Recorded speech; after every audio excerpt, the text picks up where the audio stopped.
सकाळच्या नाश्त्यासाठी असो किंवा अगदी तुम्हाला काही जरी खावंसं वाटलं तर हे असं मऊ आणि मोकळं मोकळं झालेलं शेवयांचं उपीट खायला सगळ्यांनाच आवडेल ना.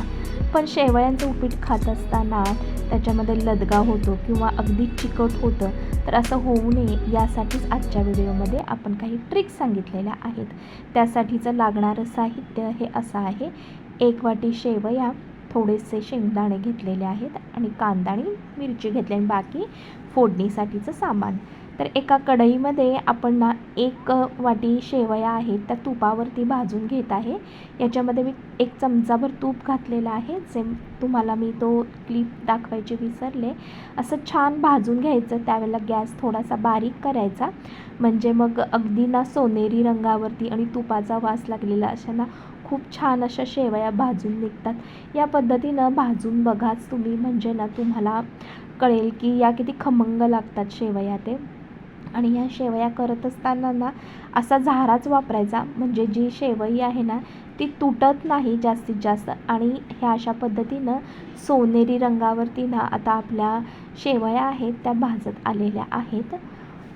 तर आता हे भाजून झालेलं आहे. एका प्लेटमध्ये मी काढून घेते. काढून घेतल्यानंतर थोडंसं तेल इथं मी वापरते, अगदी 1 चमचाभर तेल वापरते आहे, कारण मी फक्त एका व्यक्तीसाठीच या शेवया करते आहे. त्याच्यामध्ये मी थोडंसं मोहरी घातलेली आहे आणि जे आपण शेंगदाणे घेतले होते ना ते इथं मी अगदी खरपूस असे भाजून घ्यायचे.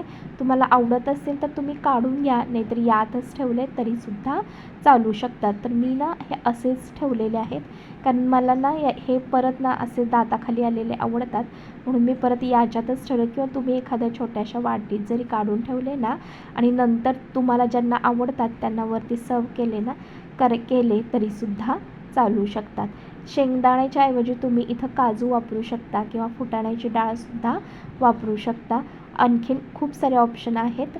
याच्यामध्ये परत मी 1 मोठा कांदा चिरला होता, याच्यामध्ये मी वापरते. कांदा जास्त वापरला तरीही चालतो आणि तुमच्या आवडीनुसार याच्यामध्ये भाज्या तुम्ही वापरू शकता.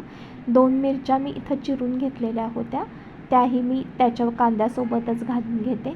आणि ना छान असं ना सोनेरी रंगावरती हे सगळं आपण छान असं भाजून घेणार आहोत. लक्षात ठेवा, यावेळेलासुद्धा आपण गॅसची फ्लेम आहे ना तर ती बारीकच केलेली आहे. अशा पद्धतीनं शेवयांचं उपीट केलं ना तर ते मोकळं होतं. त्यासाठीचं जे प्रमाण आहे ना ते मी तुम्हाला सांगते. हे जे प्रमाण आहे हे अगदी या अशा पद्धतीनं जर तुम्ही वापरलं ना तर अगदी तुमच्या शेवया मोकळ्या मोकळ्या होतील. थोडंसं मी ना इथं हळद वापरते आहे. तुम्ही लाल तिखटसुद्धा वापरू शकता, मिरच्या नाही वापरल्या तरीसुद्धा, पण मी इथं मिरच्या वापरते आहे. तर आता 1 वाटी शेवया घेतलेल्या आहेत, त्याच्यासाठी आपण इथं सेम त्याच वाटीनं 1 वाटी पाणी घालते आहे. लक्षात ठेवा, 1 वाटी शेवयांसाठी 1 वाटी पाणी. आणि चवीनुसार तुम्ही याच्यामध्ये ना मीठ आणि साखर घालू शकता. साखर ही ऑप्शनल आहे, नाही घातली तरीसुद्धा चालेल. छान असं उकळी आल्यानंतर हे भाजलेल्या ज्या शेवया आहेत ना याच्यामध्ये घालायच्या आणि त्या अशा सगळीकडे पसरून घ्यायच्या आणि झाकून ठेवायच्या. मी झाकून ठेवायला विसरले, ते क्लिप तुम्हाला दाखवू शकले नाही मी. तर आता हे शेवयांचं उपीट तयार झालेलं आहे. खाण्याला घेण्याच्या आधी ना 5 मिनटं असं झाकून ठेवायचं आणि हे आपलं गरमागरम असं शेवयांचं उपीट तयार आहे सकाळच्या गरमागरम नाश्त्यासाठी. रेसिपी आवडली असेल तर चॅनलला लाईक करा, शेअर करा आणि सबस्क्राईब करायला विसरू नका.